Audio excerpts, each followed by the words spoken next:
Les patrons aiment bien des petites choses comme les jus de carottes, les jus de fruits. Donc quand vous avez acheté des carottes au marché, pensez à une quantité qui peut faire un peu de jus à vos patrons. Désormais, pour être un agent de ménage dans un domicile, dans un foyer, il faudrait avoir un diplôme. Le travail des domestiques qui semble être relayé au second plan est en train de prendre des ailes. Car désormais, pour être recruté comme femme de ménage ou alors même comme homme de ménage, il faudrait avoir reçu au préalable une formation adéquate. Pour en savoir davantage, nous sommes allés à la découverte d'un centre spécialisé dans la formation professionnelle des travailleurs domestiques.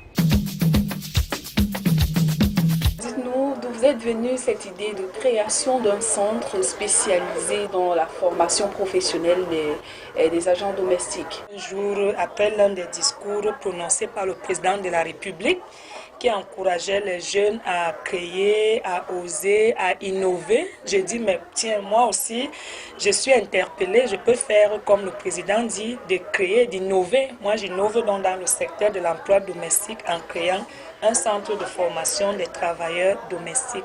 Et puis aussi, après avoir été formée un peu hors du pays, je me dis, j'ai une bonne expérience, j'ai la capacité de créer et d'encadrer les autres femmes qui veulent être comme moi.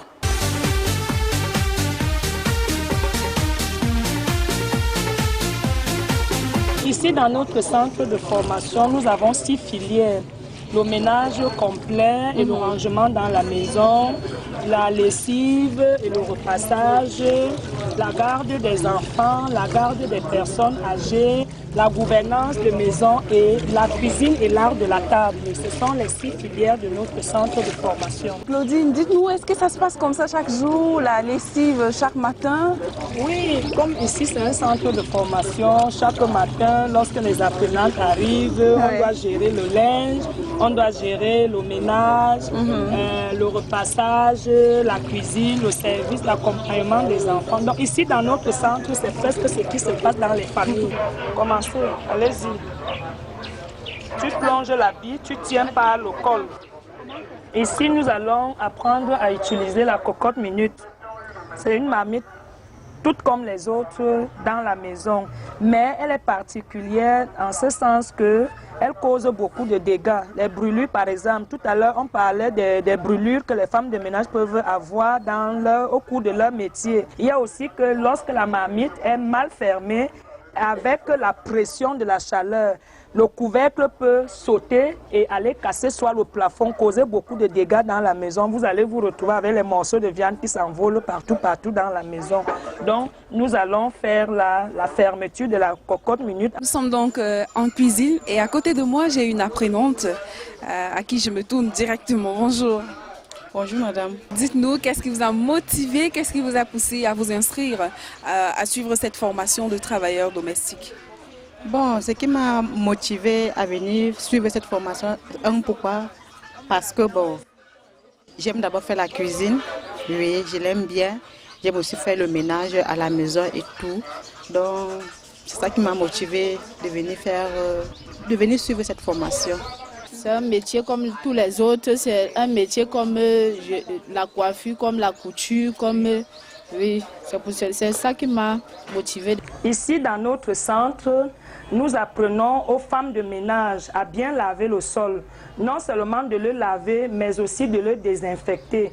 Et pour bien laver le sol, il faut passer en 2 étapes. La première consiste à laver d'abord le carreau lui-même, et ensuite à brosser les joints des carreaux parce que les microbes partent s'incruster. Ce n'est pas sur les carreaux, c'est plutôt dans les joints des carreaux. C'est pour ça qu'il faut bien les brosser, et ensuite les désinfecter.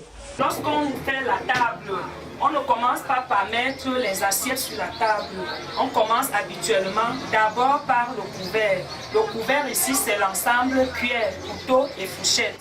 Donc c'est par ça que nous commençons. Dites-nous, pour un apprenant qui sort de ce centre, qu'est-ce qu'il est capable concrètement de faire? Les femmes qui sortent d'ici, nous les appelons les spécialistes impeccables parce que le ménage est impeccable, la lessive est bien faite, le linge est bien traité. Vraiment, quand on vous donne votre linge, vous croyez que vous l'avez lavé plus qu'au pressing. Hormis de cela, la nourriture, alors, c'est autre chose. Les femmes qui sortent d'ici savent faire des entrées au dessert en passant par la résistance, la transformation des fruits en jus naturel, en confiture, comme vous l'avez vu tout à l'heure. Ils peuvent travailler chez les grands ministres et assimiler, les députés, les grands hommes d'affaires, les grands directeurs généraux. Toutes ces personnes-là qui se sentent vouloir vivre dans le luxe, les apprenants d'ici peuvent travailler chez eux. Un message à l'endroit de cette jeunesse-là qui veulent s'investir dans le métier, qui veulent entrer dans le métier et qui ne savent pas comment faire. Je demande à tous les jeunes de venir se faire former. Ces formations existent bel et bien. Ce n'est pas seulement pour aller travailler, même dans votre propre domicile. Vous allez vouloir bien faire la table chez vous, vous allez bien vouloir éduquer vos enfants. Si vous-même, vous n'êtes pas d'abord formé, vous n'allez pas par la suite former vos enfants. Très important. Vous l'avez certainement compris, la formation professionnelle reste et demeure incontournable aujourd'hui. Les travailleurs domestiques l'ont compris. Pour la tenue parfaite de vos maisons, vous avez désormais la possibilité d'employer des professionnels pour le faire. Pour TéléJ, je suis Josiane Choumi.